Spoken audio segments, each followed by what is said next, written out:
You have had the conversation 100 times in the shower, on your morning walk, at 2 in the morning when you cannot sleep.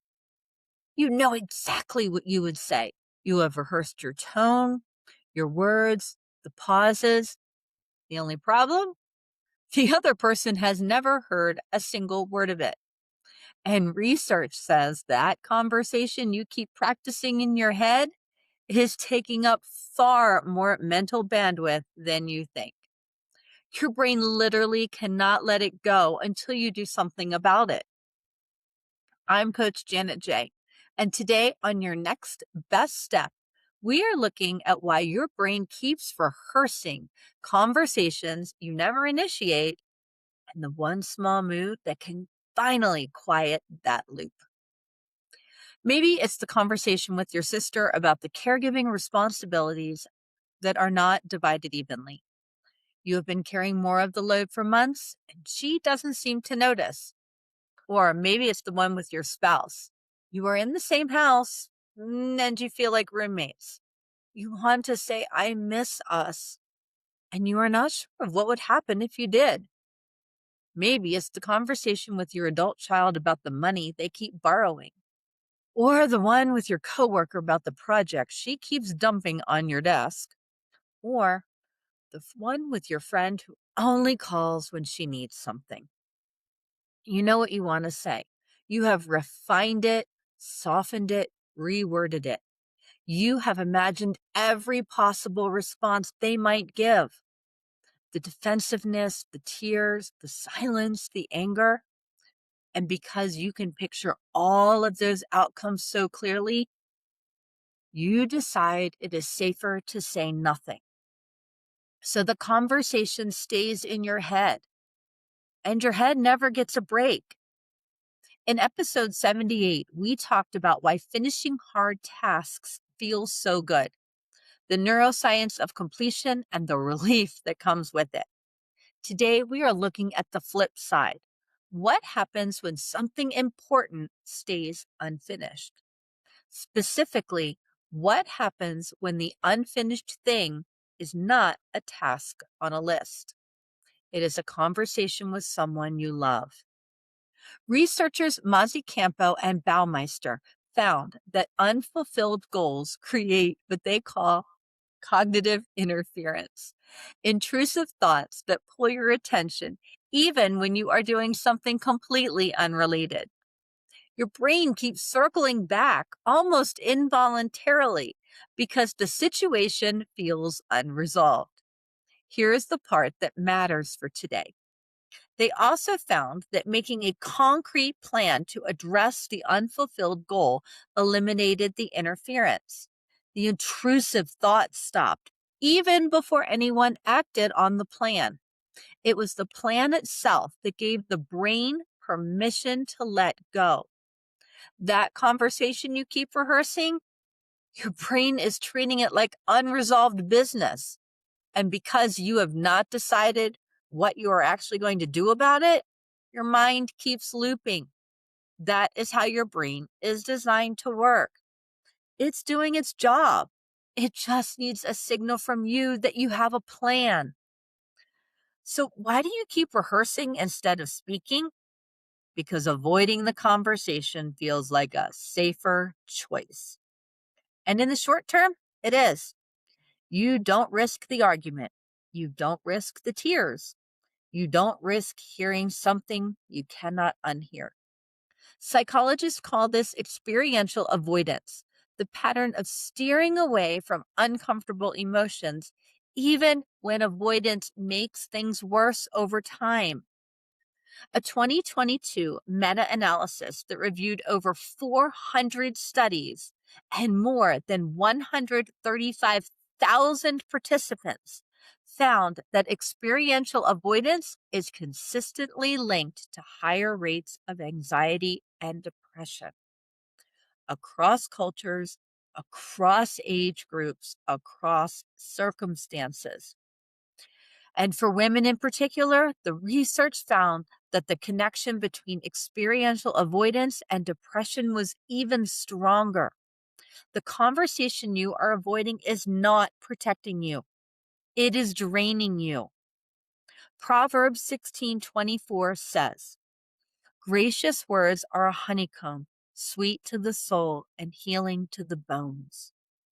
The Hebrew word for gracious here is noam. It means pleasant, beautiful, delightful. These are not words that flatten or appease. These are words that are both kind and true. And notice what they heal: the soul and the bones. That is not just poetry. That is emotional and physical.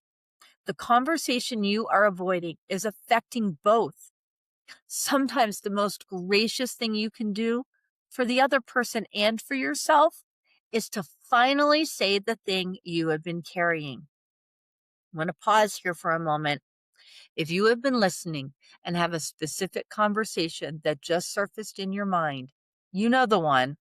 That is not coincidence. That is your brain flagging the tab that may have been opened the longest. You might be thinking, I have a good reason for not bringing it up. And you might. Timing matters. Safety matters. Wisdom matters. I am not suggesting you blurt out every hard thing at the next family dinner. Here is something we're sitting with. Research from Emma Levine at the University of Chicago and Taya Cohen at Carnegie Mellon found that people consistently overestimate how badly honest conversations will go. In their 2018 study, published in the Journal of Experimental Psychology General, participants who were instructed to be completely honest for 3 days expected the experience to be unpleasant and socially damaging. What actually happened? Those honest conversations were more enjoyable, more connecting, and less relationally harmful than anyone predicted. We over-rehearse because we over-predict the worst. And in the meantime, the weight of the unsaid keeps pressing down. This pattern touches every pillar. Mentally, the rehearsal loop fragments your focus and burns through cognitive energy. Emotionally, the avoidance breeds resentment, guilt, and loneliness. Because how can you truly be known by someone if they have never heard your real thoughts? Physically, suppressed conversations often show up in your body.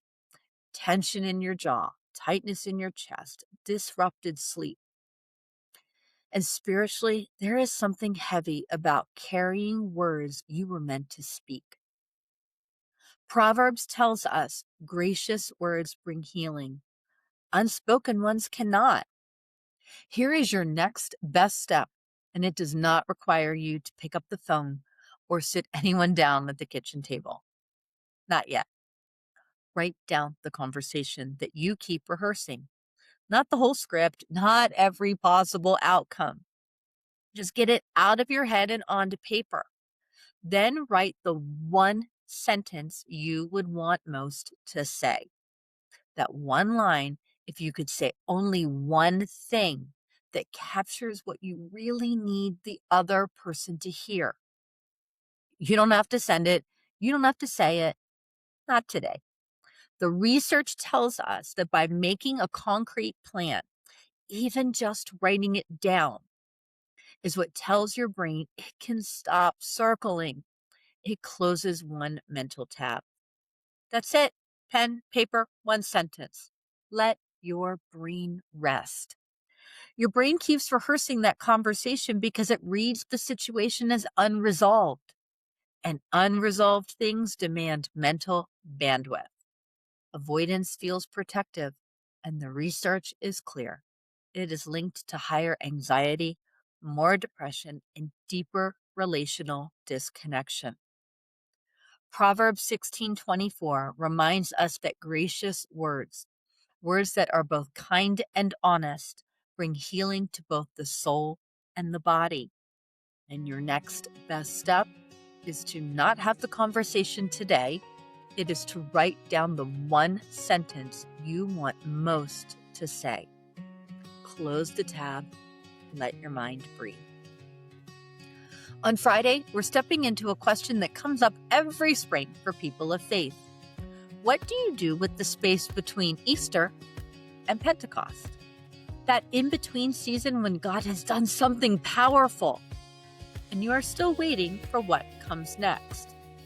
This is more relevant to your everyday life than you might expect. Follow or subscribe wherever you are listening or watching so that you don't miss an episode. And if you have a moment, a rating or review makes a huge difference. It helps other women find this show, and I am so grateful for you. I will see you Friday. Take your next best step.